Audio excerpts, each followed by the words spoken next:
Friend of the Devil by the Grateful Dead is a great song to learn for a few reasons. First off, there's a really cool intro part.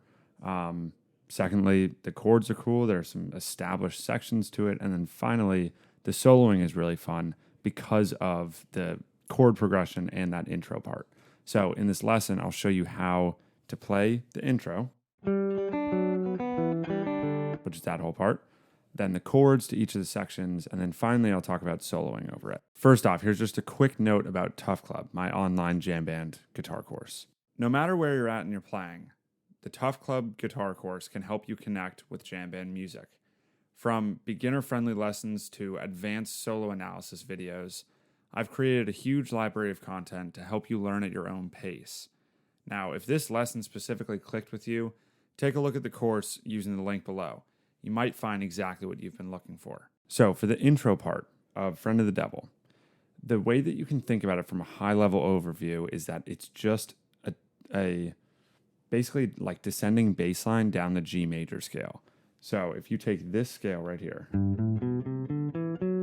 right, it's just G major. Those are the key notes that you want to focus on in this following section. That's what they're descending down.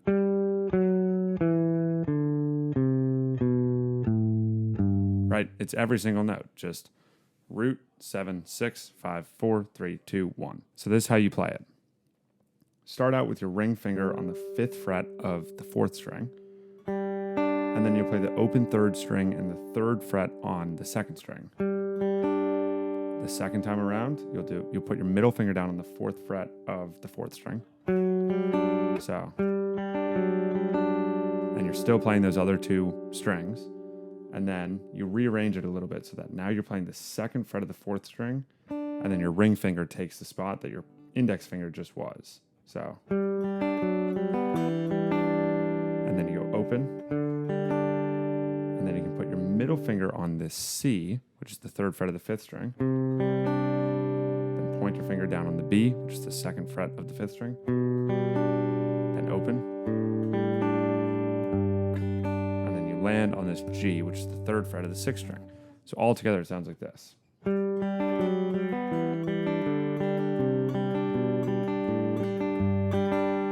Right, so it's pretty simple. I mean, you're really just walking down the major scale, but playing 2 other notes with it so that you can create some sort of rhythm and movement to it. So at full speed, it would sound like this.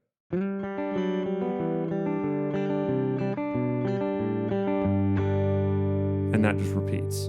Now, immediately following this, the way I think of it is that there's like a verse and a chorus that are always attached to one another. So there's the verse part, which is this. And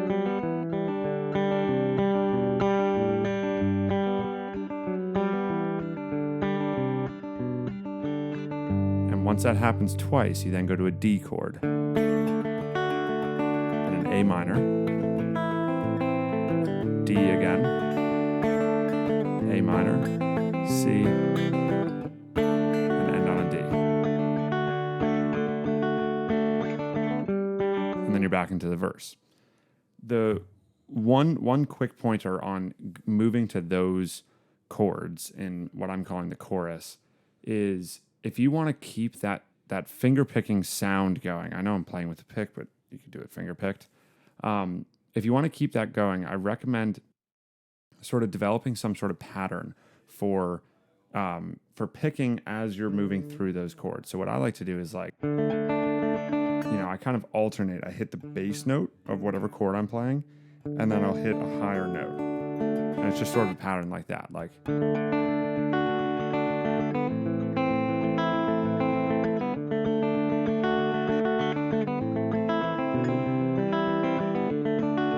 right? So it sort of still has that same kind of feel. The alternate picking is probably the most important thing there. You always want to be picking down, then up, down, up, down, up. That's the only way that this is going to, first off, look natural, but also feel natural. So focus on that as you're going through that section and through the rest of the chords in the song too. So the only other part to show you in regards to the chords and the form is the bridge. That's a got 2 reasons why I cry each lonely night thing. That's just a D to a C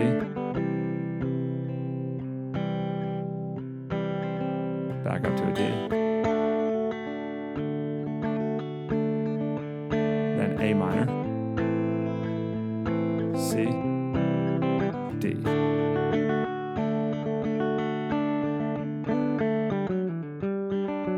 And then you're back into the verse. So the last part of this is the soloing, which I've listened mostly only to Dead & Co. recordings of this live.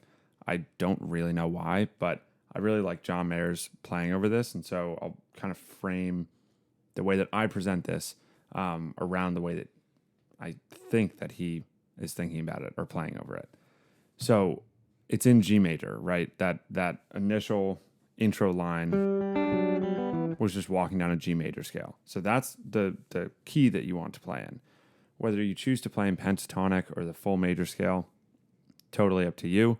Just know that if you add in those extra two notes, the 4 and the 7, that you'll get a little bit more color in the solo. And if none of that makes sense, Tuff.Club has a ton of lessons on the pentatonic scales, the major scales, how to find all of them, how to relate them to chord shapes. So go check that out if none of what I just said makes sense. So for the major scale, I'll pick just one position, right? If I'm thinking about like this G-shaped major scale, which looks like this,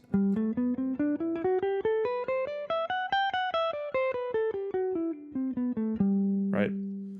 What I'm going to want to think about is as this intro part is playing,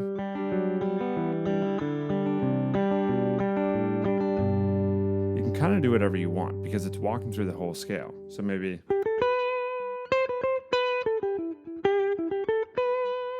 something like that, right? Just playing around with the notes, in whichever order you choose.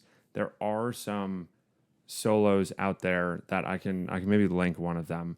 That's a good example of how to solo over this. It was John Mayer's from like, I don't know. I totally forget when it was from. I think like 2018. But it's a really good example of how to play, especially in this area, over that progression. The main thing to note is that when it switches to that D part, so to here, you really want to make sure that you hit one of those chord tones to sort of agree with the chord change. So that would sound like,